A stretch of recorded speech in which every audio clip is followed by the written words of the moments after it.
clic gauche de la souris, clic droit de la souris, en rouge, clic gauche de la souris, en bleu, clic droit de la souris.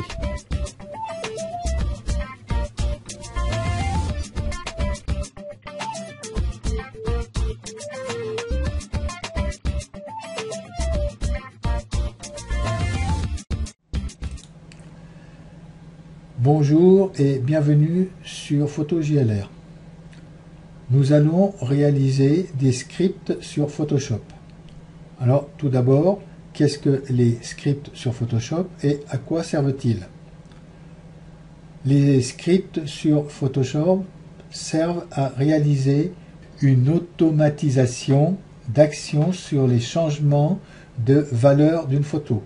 Alors on peut réaliser l'automatisation sur des filtres. C'est pour cela que j'ai mis cette vidéo dans les filtres sur Photoshop de A à Z que je réalise sur mon site. Et on peut aussi réaliser cette automatisation sur des actions qu'on peut faire sur le web, sur une photo. Alors là, particulièrement, nous allons travailler sur une série de photos qu'on voudrait envoyer sur le web ou qu'on voudrait mettre sur un site. Prenons la place d'un administrateur de site qui reçoit les photos de tous les membres et qui est chargé de les mettre sur le site. Donc pour cela, il va recevoir des photos de différents formats et simplement on va automatiser le système afin que en quelques secondes Photoshop réalise les photos au même format de pixels, de hauteur et de largeur. Alors pour cela, j'ai trié une dizaine de photos qui sont totalement différentes, que ce soit autant en résolution, comme vous pouvez voir. Celle-ci, elle a 4929 pixels sur 3265 de hauteur et de largeur. Et elle est à 240 pixels par pouce. Ensuite, nous avons notre photo où là, une différente hauteur et elle a le même nombre de pixels par pouce. Ensuite, on peut cliquer sur une autre où celle-ci, elle est de 3000 pixels de largeur et 2000 pixels de hauteur. Et par contre, elle est à 72 pixels par pouce. Donc, vous voyez, il y a une panoplie qui est totalement différente. Il y a aussi des photos qui sont en verticale.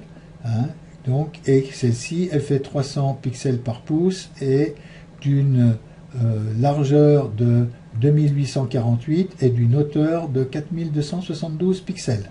Alors, nous allons voir comment, avec Photoshop, on peut réaliser en un tour de main la transformation de toutes ces photos. Alors pour cela, nous allons ouvrir Photoshop. Alors, je vais cliquer sur la première photo pour ouvrir Photoshop.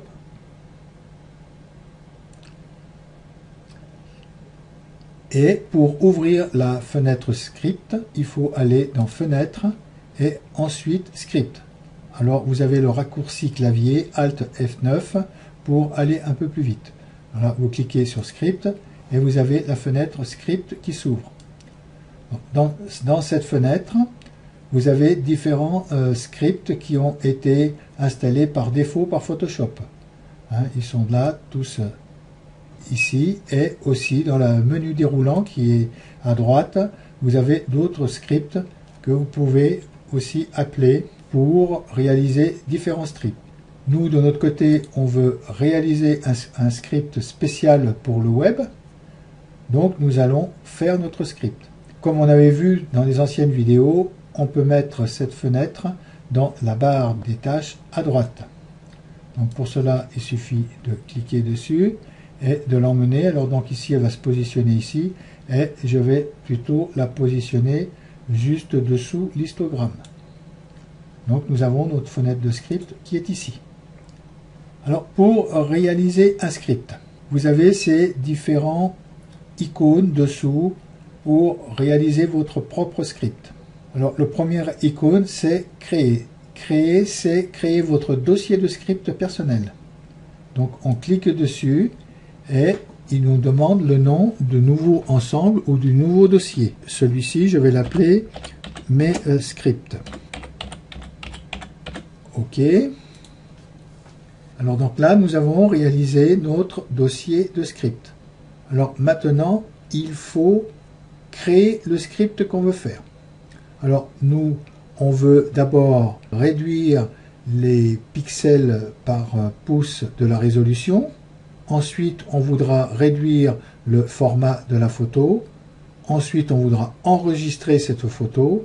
Et enfin, fermer pour fermer Photoshop. Donc, nous allons réaliser tout ça dans ces scripts. Alors, pour ceci, on va ouvrir un nouveau script qui est ici, cette icône-là. Et il demande le nom du script.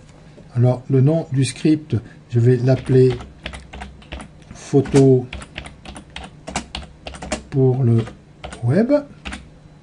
Enregistrer. Et à partir de ce moment-là, Photoshop vous met un petit rond rouge. Cela fonctionne exactement comme un magnétophone.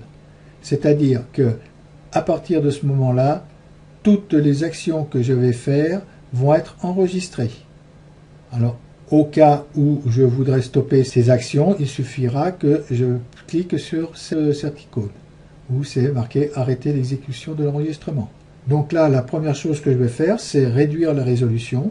Je fais image, taille de l'image. On voit que cette photo a une résolution de 240 pixels par pouce. Donc je vais la réduire à 72 pixels par pouce. Je voudrais aussi réduire le format, mais je ne vais pas passer par ici parce que ça va agir que sur la largeur ou que sur la hauteur. Et il y a un autre moyen pour faire le format qui soit redimensionnement proportionnel. Donc je fais OK pour ce script. Et comme vous pouvez voir ici, il m'a marqué taille de l'image. Ensuite, pour rendre le format proportionnel, je fais fichier, automatisation et adapter l'image.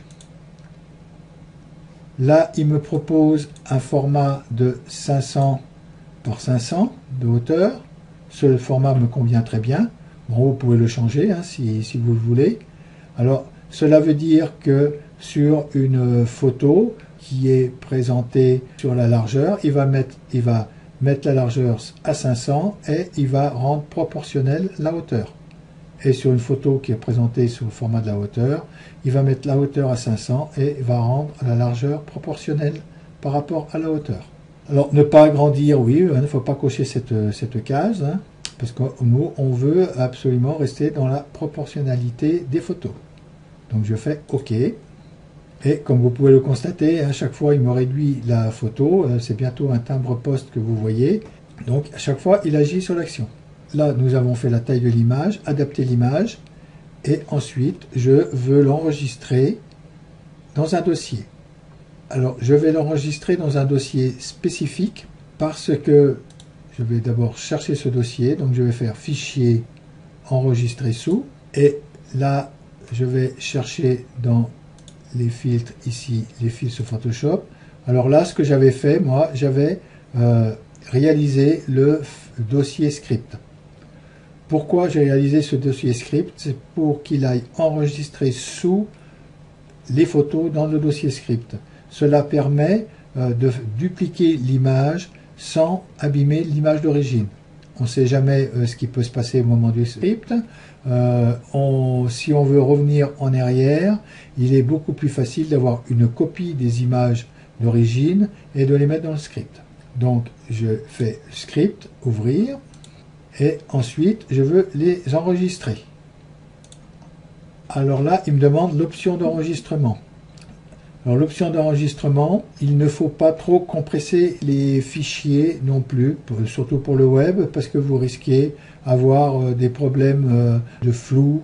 Moi, je reste dans une compression qui est située entre 9 ou 10. Bon, on peut la passer à 10. Il faut rester dans cette qualité-là, si vous ne voulez pas trop perdre de votre image. Ensuite, pour le web, il faut cocher progressif optimisé et nombre de passages 5. Et avec ça, vous faites OK. Et là, il vous a rajouté dans le script enregistrer. Après, ce que je veux, c'est simplement fermer mon image. Donc je vais faire fichier et je fais fermer. Voilà, donc là, il m'a traité ma photo et j'ai fini totalement mon script.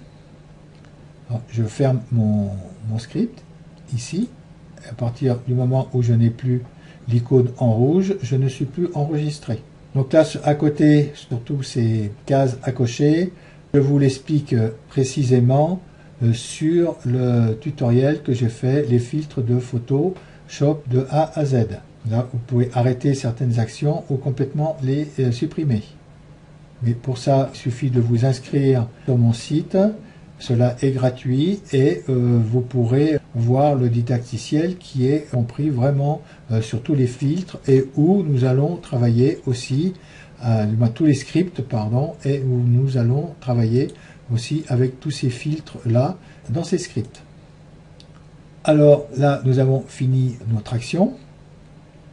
Et maintenant, pour exécuter l'action qu'on veut faire, on peut passer directement par Photoshop, où il suffit de faire Fichier, Automatisation et Traitement par l'eau.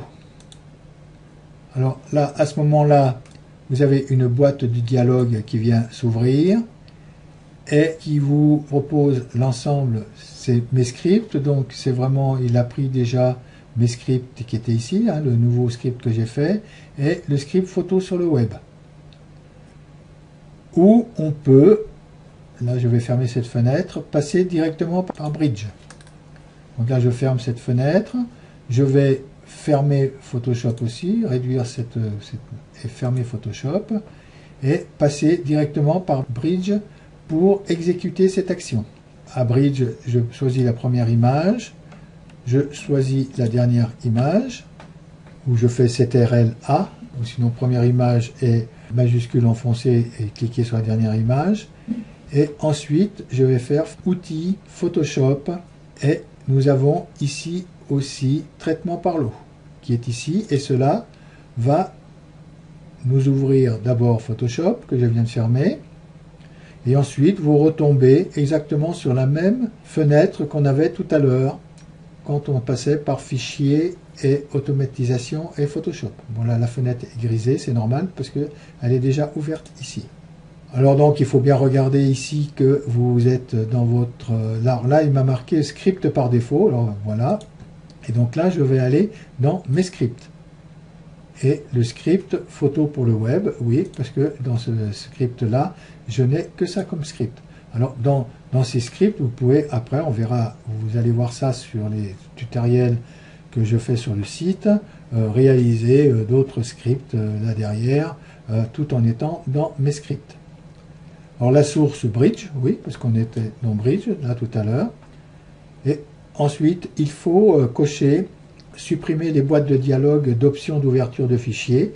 Oui, parce que sinon, à chaque fichier, il va vous ouvrir une boîte de dialogue et il va vous demander ce que vous voulez faire. Comme vous voulez vraiment automatiser le système, il faut marquer supprimer les boîtes de dialogue et aussi supprimer les avertissements de profil calorimétrique.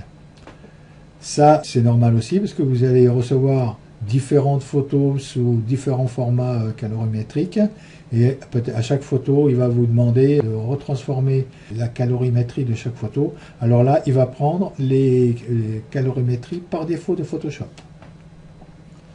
Alors, destination, moi, tout à l'heure, dans mes scripts qui sont ici, j'avais mentionné la destination à enregistrer.